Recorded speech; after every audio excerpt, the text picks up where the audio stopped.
This video is sponsored by Audible. Hey, what's up? A great baked ziti is a powerful tool in the fight to help make the people you love feel very happy with food. But not all baked ziti is created equal. I've seen a lot of frumpy, overly cheese, grainy baked zitis out on the internet. So today I'm gonna show you how to make a proper pan of baked ziti to make the people you love feel very happy. So to get started, preheat your broiler to its highest setting and grab 2 pounds of 80/20 ground beef. I'm gonna be spreading this ground beef out onto a sheet tray in about a half-inch thick meat sheet. And then I'm gonna load that under my broiler to get a little caramelization on this beef and check back in about 10 minutes. Next, for the aromatic vegetable base of this sauce, I'm gonna grab my food processor, and into that goes 1 small red onion, or a half of a large one, chopped, 4 garlics, 1 large carrot, also chopped, 2 chopped celery stalks, and as an additional chef boy move, a 1/4 bulb of fennel. That's optional though. I'm gonna chop these veggies down into something between a pulp and a small dice. Probably 10 to 15 pulses in the food chopper is all you need, and there we go.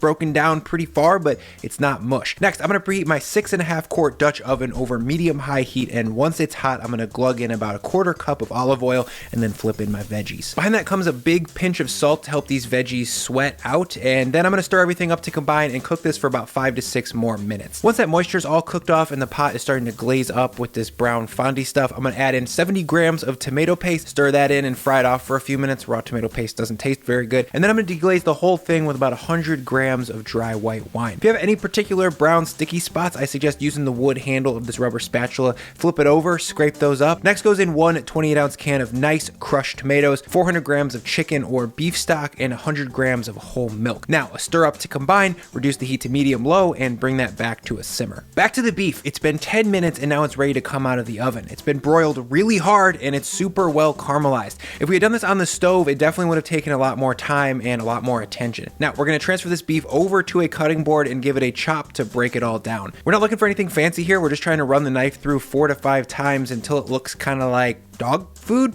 And yeah, that looks like it. Unseasoned, hard cooked beef chunks.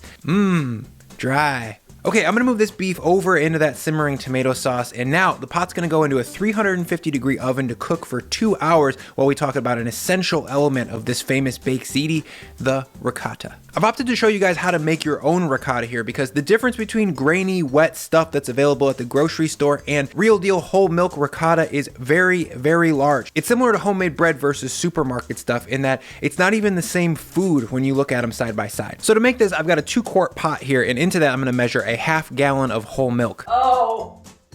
Why did I grab it like that? I don't know. On top of that goes 200 grams of heavy cream, and I'm gonna turn the burner on to medium heat so that I can slowly bring the temperature of this milk up. We wanna do this over the course of about 20 minutes because milk is basically pure sugar in the form of lactose, and that can scorch very easily if we use high heat and don't stir often enough. Once the milk is heated to 190 degrees Fahrenheit, I'm gonna add in 15 grams of salt, let that melt real quick, and then I'm gonna turn off the heat. Then comes 100 grams of white distilled vinegar, and I'm adding that in very carefully so I don't agitate this mixture too much. Once the vinegar is added, I'm gonna come back with a wooden spoon and very gently and very methodically stir this up to combine. The acidity of the vinegar is gonna coagulate the proteins in the milk, and if we stir it too much, it's gonna shear all those coagulated milk chunks into a soupy mess that won't easily separate into curds and whey. Once that's stirred up, it's time to let this ricotta rest and continue to separate and firm up for about 20 more minutes. And after 20 minutes, the curd is very well separated from the whey, as you can see here. The whey is that clear yellow milk water, and we don't want that. So to get rid of that, my cheese tool of choice is my salad spinner. We're gonna set up 2 layers of cheesecloth, and once I've got that layered in there, I'm gonna grab a slotted spoon and grab some of the curd off the top. And as you can see, this ricotta is really well set and it looks super pretty. It's really creamy. I'm gonna transfer this over to that cheesecloth and repeat that 5 or 6 times until about half is strained off the top. Next, I'm gonna grab the pot and then gently pour the rest into the cheesecloth. Doing the first step of scooping the curds off the top helps avoid any heavy splashing that would break the curd into tiny pieces that would slip through this cheesecloth and bum me out. Now I'm gonna gather up the sides of the cloth here and pull the whole thing out of the bowl. There's no flavor in this whey really, so we're gonna drain that off, and now we're gonna let the cheese drain in this bowl for about 15 more minutes so that we can get a little bit more juice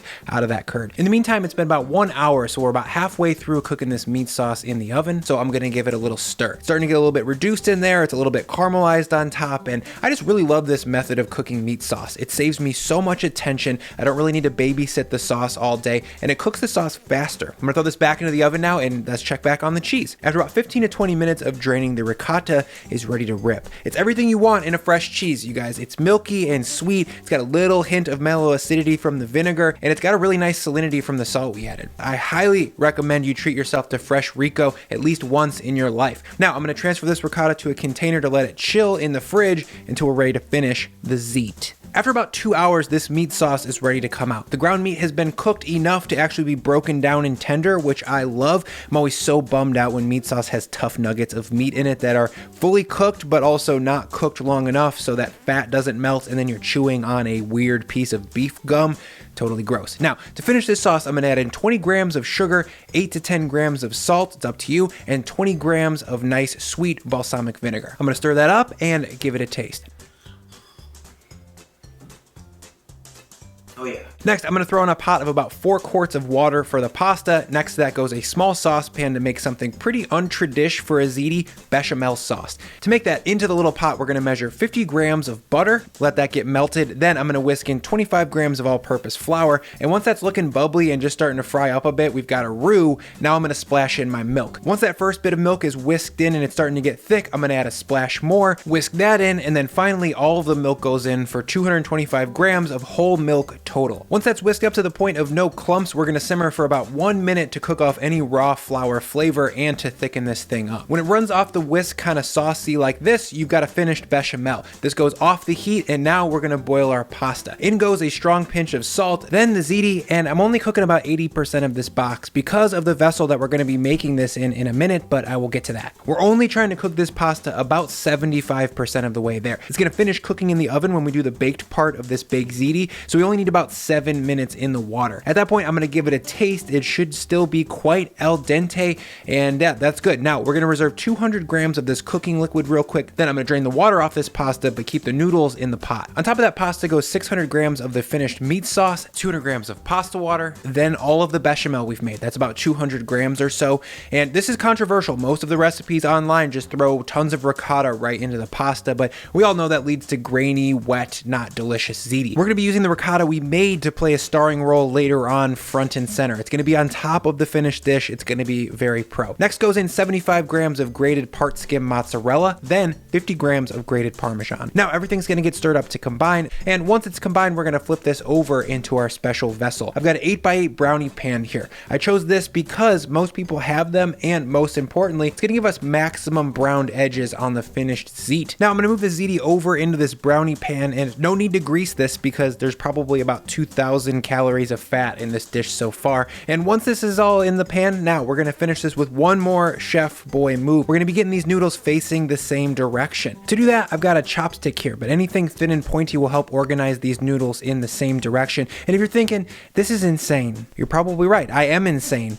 Insane for a proper ZITI, you guys. Lining up the noodles like this surely will give us more structural integrity, but skip it if you want, not essential for success. Now that looks good, I'm gonna smooth the top with my cup measure here, and then I'm gonna load this onto a sheet tray and then into a 425-degree oven to bake for 45 minutes. Now would be the right time to get caught up on all these dirty dishes that I've made, and during little bits of downtime like this, I like to read an audiobook from the sponsor of this video, Audible. Right now I'm going back to re-listen to Gabrielle Hamilton's Blood, Bones, and Butter. This is an amazing title that I really recommend checking out if you're a fan of Anthony Bourdain's Kitchen Confidential, which is also available to download or stream anywhere on your device via Audible. As you can imagine, between working as a full-time chef and making videos, I pretty much have no free time, but Audible makes it simple and easy to use passive time like driving or washing the dishes to enjoy the extremely well-written prose of Gabrielle Hamilton. She did her own narration for this book, and I really love that. I love her style so much. If you want to give Audible a try, go to audible.com/weedsandsardines or text Weeds and Sardines to 500 and your first month is free.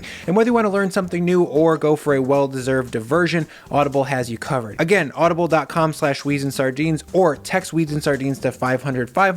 Thanks, Audible. After 45 minutes in the oven, this baked ZITI looks absolutely amazing. It's caramelized around the edges, it's got some of those crispy noodles, and it just smells so sick. Now, you can let this cool for a few minutes, top it with some ricotta and some reserved meat sauce, and eat it right now. You'll be very happy. But the The real way to do this is to grab a second brownie pan, set that right on top, put a couple pounds of weight in there. I've got 2 28-ounce cans of tomatoes, and now I'm gonna cool this to room temperature and then let it press and set up in the fridge overnight. Now, the next day, this ziti is fully set into a totally psychotic final product. The noodles have absorbed all of that meaty sauce, and the whole thing is ready for our pleasure. Now, I'm gonna cut this into 4 entree big dog sized pieces. That way everyone gets a nice, large, hard cooked brown corner piece. And look at this reveal. All the noodles are lined up. My God, look at this. Okay, to finish this thing, I'm gonna set this piece of ziti on a wire rack on a little baby sheet tray and bake in a 425-degree oven to get this thing all the way heated through. After 10 minutes or so in the oven,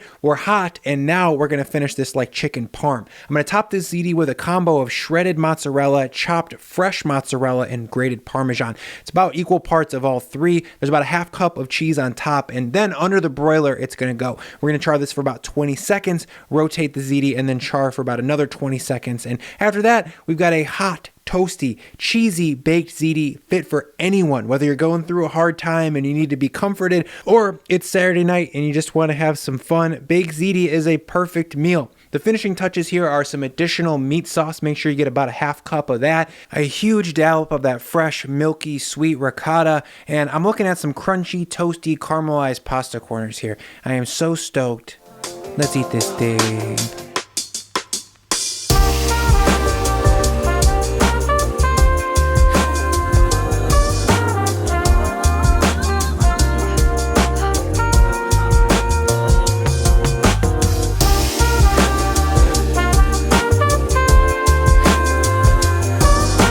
Before I get out of here, if you support this channel on Ko-fi, thank you guys so much. It goes directly into developing these videos. If you like this video, please give it a like. And as always, guys, thank you so much for your time and attention. Thank you for sticking around.